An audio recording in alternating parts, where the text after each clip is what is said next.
మాజీ ముఖ్యమంత్రి జగన్మోహన్ రెడ్డి కంగారు పడుతున్నారా? ముఖ్యంగా ఆయన అరెస్ట్ అవుతారు, ఆయన జైలుకు వెళ్ళే అవకాశాలు పరిణామాలు కనబడుతున్నాయి కాబట్టి ఆయన కంగారు పడుతున్నారా అనే సందేహం అనేది చాలా పెద్ద ఎత్తున చర్చనీయాంశంగా మారింది. తాజాగా చూసుకుంటే జగన్మోహన్ రెడ్డి గారు బెంగళూరు ప్యాలెస్ యలహంక ప్యాలెస్ ఏదైతే ఉందో యలహంక ప్యాలెస్లోని న్యాయవాదులతో దేశవ్యాప్తంగా ఉన్న ప్రముఖ న్యాయవాదులు ఎవరైతే ఉన్నారో సీనియర్ అడ్వకేట్లు ఎవరైతే ఉన్నారో వాళ్ళందరితో కూడా జగన్మోహన్ రెడ్డి వరుస భేటీలు అనేవి పెట్టడం అయితే జరుగుతుంది. అయితే తాజాగా చూసుకుంటే బెంగళూరులోని రాష్ట్ర వ్యాప్తంగా అంటే కర్ణాటక రాష్ట్ర వ్యాప్తంగా పడిన వర్షాల కారణంగా చాలా చోట్ల కూడా వరదలతో ఇళ్ల మునిగిపోవడం అయితే జరిగింది. అయితే అదే ప్రాంతాల్లో ముఖ్యంగా వరద ప్రభావిత ప్రాంతాల్లో కూడా జగన్మోహన్ రెడ్డి గారి ప్యాలెస్ అయిన యలహంక ప్యాలెస్ అనేది ఉండడం, అందులో జగన్మోహన్ రెడ్డి గారు ఉండడం, ఆయనతో పాటు చాలామంది న్యాయవాదులు కూడా ఆయనతో భేటీ అయిన సందర్భంలో ఈ వరదలు రావడంతో అక్కడ చిక్కుకుపోయారని చెప్పి ఒక వార్త అయితే తెలిసింది. ఆ తర్వాత వరదలు తగ్గిన తర్వాత ఎవరికి వాళ్ళు వాళ్ళ స్వస్థలాలకు వెళ్ళిపోవడంతో ఆ తర్వాత న్యాయవాదులతో జగన్మోహన్ రెడ్డి గారు భేటీ అయ్యారనే వార్త అనేది బయటకు వచ్చింది.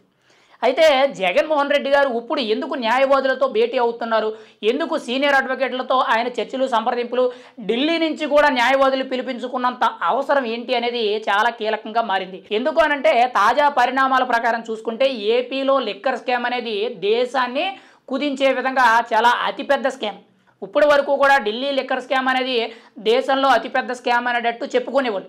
కానీ దానికి 20 రెట్లు ఎక్కువగా 3,500 కోట్లకు పైగా ఏపీలో లిక్కర్ స్కామ్ జరిగింది. అది కూడా ఎక్కడా కూడా ఆన్లైన్ పేమెంట్స్ లేకుండా విత్ క్యాష్ ట్రాన్సాక్షన్స్తో డిస్టిలరీస్ నుంచి ఆర్డర్స్ ఇచ్చి అక్కడ కమిషన్ల బేసిక్ రూపంలో తీసుకొని ఆ డబ్బంతా కూడా తాడేపల్లి ప్యాలెస్కి జారేశారని చెప్పి కొన్ని ఆరోపణలు అయితే ఉన్నాయి.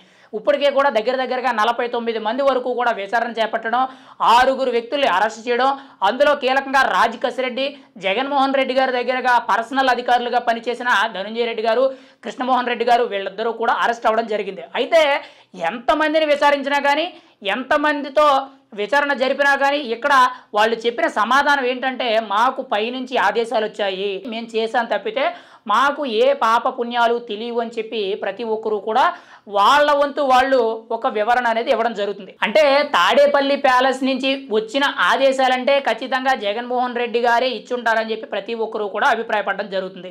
అయితే ఇక్కడ ఈ 49 మంది 50 మంది ఏవైతే ఈ ఏపీ లిక్కర్ స్కామ్లో ఉన్న నిందితులుగా ఉన్న వ్యక్తులు ఎవరైతే ఉన్నారో వీళ్ళు అప్రూవల్ కింద మారడానికి 2-3 మాత్రమే ఉన్నట్టు తెలుస్తుంది. ఎందుకనంటే వీళ్ళందరూ కూడా కొత్త వాళ్ళు అని చెప్పి తెలుస్తుంది. ఇక్కడ మిగిలిన వాళ్ళు ఎవరైతే ఉన్నారో అంటే ఈ కొత్తగా ఉన్న 2-3 కాకుండా మిగిలిన వ్యక్తులు ఎవరైతే ఉన్నారో రాజ్ కసిరెడ్డి, విజయసాయి రెడ్డి, మిథున్ రెడ్డి, సజ్జల అవినాష్ రెడ్డి, లేదనంటే ధనంజయ రెడ్డి, కృష్ణమోహన్ రెడ్డి, ఇంకా మిగిలిన వ్యక్తులు ఎవరైతే ఉన్నారో వీళ్ళందరూ కూడా ఇదేదో కొత్తగా జగన్మోహన్ రెడ్డి గారు ముఖ్యమంత్రి అయినప్పటి నుంచి కూడా ఈయనతో కలవడం కాదు. ఎప్పుడో జగన్మోహన్ రెడ్డి గారు తన తండ్రి హయాంలో అంటే 2007, 2009 ఆ టైంలో జరిగిన అవినీతి అక్రమాల కేసుల్లో కూడా చాలామంది కూడా ఆయనతో సన్నిహితంగా ఉండడం, ఆయనకి సపోర్ట్ చేయడం, ఆ కేసుల్లో కూడా వీళ్ళు కొంతమంది ఉన్నట్లు కొన్ని ఆరోపణలు అయితే వస్తున్నాయి. అంటే దాదాపుగా ఎంత తక్కువ లేదన్నా కానీ 15 ఏళ్ల నుంచి 20-25 ఏళ్ల వీళ్ళిద్దరికీ కూడా పరిచయాలు ఉన్నాయి. వీళ్ళందరికీ కూడా 20 ఏళ్లకు పైగా పరిచయాలు ఉన్నాయని చెప్పి ఒక మాట అయితే తెలుస్తుంది. అంటే జగన్మోహన్ రెడ్డితో ఎప్పటి నుంచో కూడా వీళ్ళు టచ్లో ఉండడం జరుగుతుంది అన్నట్టు తెలుస్తుంది. మరి ఏది ఏమైనా సరే జగన్మోహన్ రెడ్డి గారి అరెస్ట్ అనేది కొద్ది రోజుల్లోనే చాలా కీలకమైనట్టు తెలుస్తుంది. అందుకే జగన్మోహన్ రెడ్డి గారు కంగారు పడుతూ ముందుగానే దేశంలో ఉన్న అత్యంత ప్రముఖ న్యాయవాదులు ఎవరైతే ఉన్నారో వాళ్ళందరినీ కూడా బెంగళూరు ప్యాలెస్కి పిలిపించుకొని అక్కడ వాళ్ళతో చర్చలు సంప్రదింపులు జరపడం అయితే జరుగుతుంది. 99% ఆయన అరెస్ట్ కాకుండా ఉండడానికి న్యాయవాదులు ప్రయత్నించాలి.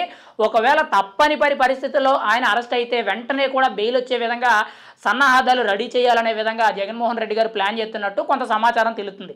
అయితే ఈ న్యాయవాదులకు సంబంధించిన భేటీలు కానీ న్యాయవాదులు కలవడం ఏదైతే ఉందో ఇది తాడేపల్లి ప్యాలెస్లో జరగాల్సింది, కానీ బెంగళూరు ప్యాలెస్లో ఎందుకు జరుగుతుందంటే గత 5 ఏళ్ళు కూడా జగన్మోహన్ రెడ్డి గారు అంటే తను ముఖ్యమంత్రి హోదాలో ఉండేటప్పుడు ఎప్పుడూ కూడా నాంపల్లి కోర్టుకి శుక్రవారం వెళ్ళి ఆయన సిబిఐ కోర్టులో సంతకం పెట్టవలసిన అవసరం ఉంది. ఎందుకనంటే 2007, 2009 తన తండ్రి ముఖ్యమంత్రి హోదాలో ఉండేటప్పుడు జగన్మోహన్ జగన్మోహన్ రెడ్డి గారు కొన్ని అవినీతి అక్రమాలకు పాల్పడి కొన్ని వందల కోట్ల రూపాయలు అవినీతి చేశారనే ఆరోపణలో ఈడీ ఎన్ఫోర్స్మెంట్ డైరెక్టరీ కానీ సిబిఐ కానీ వీటి మీద చాలా కేసులు నమోదవడంతో 32 ఛార్జ్షీట్లో కీలక నిందితుడిగా A1 కింద ఉన్న జగన్మోహన్ రెడ్డి గారు గతంలో 16 నెలలు జైల్లో ఉన్నారు. కానీ ఆ కేసులకు సంబంధించి ప్రతి శుక్రవారం కూడా ఆయన కోర్టుకు వెళ్ళి సంతకం పెట్టి కోర్టుకు హాజరు కావాల్సిన పరిణామాలు అయితే ఉన్నాయి. కానీ గత 5 ఏళ్ళు ఎక్కడా కూడా ఆయన కోర్టు మెట్లు ఎక్కలేదు.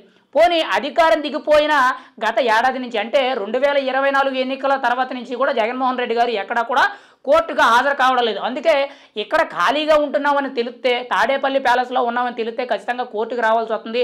మళ్ళీ కోర్టుకు వెళ్ళే పరిణామాలంటే బాగోదు. కాబట్టి ఆయన తాడేపల్లి ప్యాలెస్లో ప్రతిదీ కూడా పెట్టకుండా, అంటే ప్రతి కార్యక్రమాన్ని కూడా తాడేపల్లి ప్యాలెస్లో ఆయన జరపకుండా బెంగళూరులో ఉన్న యలహంక ప్యాలెస్ ఏదైతే ఉందో ఈ యలహంక ప్యాలెస్లో ఆయన పూర్తి నిర్ణయాలు, కార్యాచరణ, భవిష్యత్ కార్యాచరణ, రాజకీయాలకు సంబంధించి కానీ ఇటు కేసులకు సంబంధించి కానీ ఇవన్నీ కూడా అక్కడి నుంచి నిర్ణయాలు తీసుకుంటున్నారని చెప్పి తెలుస్తుంది.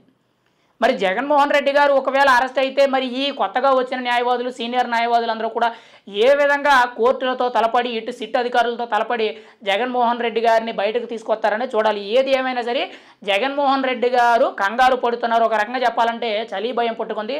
ఆయన కొద్ది రోజుల్లోనే అరెస్ట్ అయ్యే అవకాశం ఉంది. ఎందుకంటే ఇప్పటి వరకు కూడా ఎవరైతే అరెస్ట్ అయ్యారో అంటే ధనుంజయ రెడ్డి గారు కానీ, ఇటు కృష్ణమోహన్ రెడ్డి గారు కానీ, రాజకసిరెడ్డి కానీ, రాజకసిరెడ్డి పిఏ దిలీప్ కానీ, సజ్జల అవినాష్ రెడ్డి గారు కానీ, ఇంకోవైపు మనకి భారతీ సిమెంట్స్ డైరెక్టర్ అయిన గోవిందప్ప బాలాజీ జగన్మోహన్ రెడ్డి గారి సన్నిహితుడు, వీళ్ళందరూ కూడా తాడేపల్లి ప్యాలెస్ నుంచి ఆదేశాలు వచ్చినాయి కాబట్టి మేము ఈ లిక్కర్ స్కామ్లో ఇన్క్లూడ్ అయ్యి ఉన్నాం, మాకు ఎటువంటి పాపపుణ్యాలు తెలియవని చెప్పి నిర్మోహమాటంగా ఓపెన్గా చెప్పడం జరుగుతుంది అనేటట్టు ఒక సమాచారం.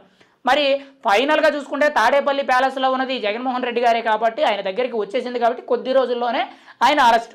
మరి ఆయన అరెస్ట్ జరిగినప్పుడు ఎటువంటి పరిణామాలు చోటు చేసుకుంటాయి, ఇప్పుడు కంగారు పడుతున్న పరిస్థితుల్లో న్యాయవాదులు ఎటువంటి సలహాలు, సూచనలు ఇచ్చారని తెలియవలసి ఉంది. మరి జగన్మోహన్ రెడ్డి గారి అరెస్ట్ జరిగితే గతంలో లాగా బెయిల్ వస్తుందా, లేదనంటే ఖచ్చితంగా ఎన్ని సంవత్సరాలు జైల్లోనే మగ్గిపోతారనేది మనం అయితే చూడాలి.